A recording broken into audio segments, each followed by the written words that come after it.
maalin sabti ah waxaanu joognaa garoonka ciyaaraha ee magaalada Boosaaso shirkadda ganacsiga guud ee Reersey oo ka mid ah shirkadaha ugu faca weyn ee Puntland maanta halkan waxay u joogtaa fariintii uga timi gudoomiyaha ciyaaraha iyo dhalinyarada gobolka Bari iyo xiriirka kubadda cagta Puntland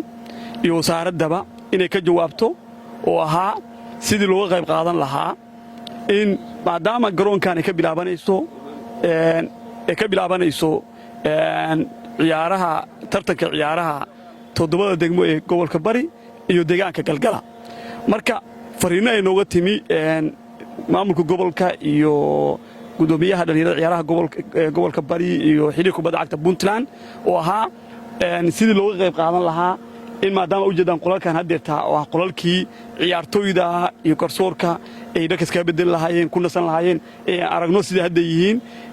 in albaab lahayn inaanay dadkii lahayn shirkadda ganacsiga guud Reersey inay ugu deeqday dadkii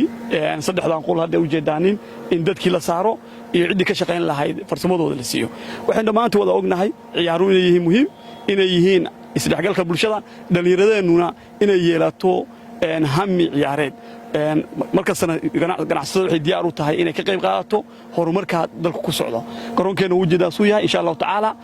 waxaan rajayn doonaa garoonkan sida ka bedelan oo roog cagaaran inaan gaarno dadka deegaankuna isku tashadaanin ciyaaruhuna ay yihiin dhalinyaradu hami u yeeshaanin aad baan u mahadsantihiin markastana waxaan diyaar u nahay inaan ka qayb qaadano wixii horumar ah oo dalkan iyo dadkan dhalinyaraduna anaga meel weyn bay naga taala maadaama ay yihiin dadka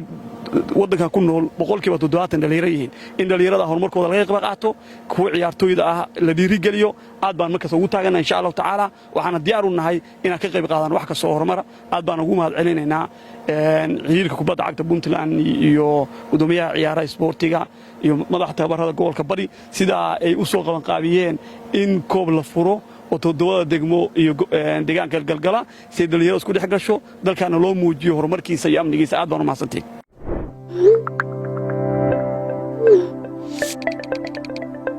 kusoo dhaw macmiil adeega e-bank ee bangiga Salaam kaasoo lagu sameeyay dib u habeyn iyo casriyeyn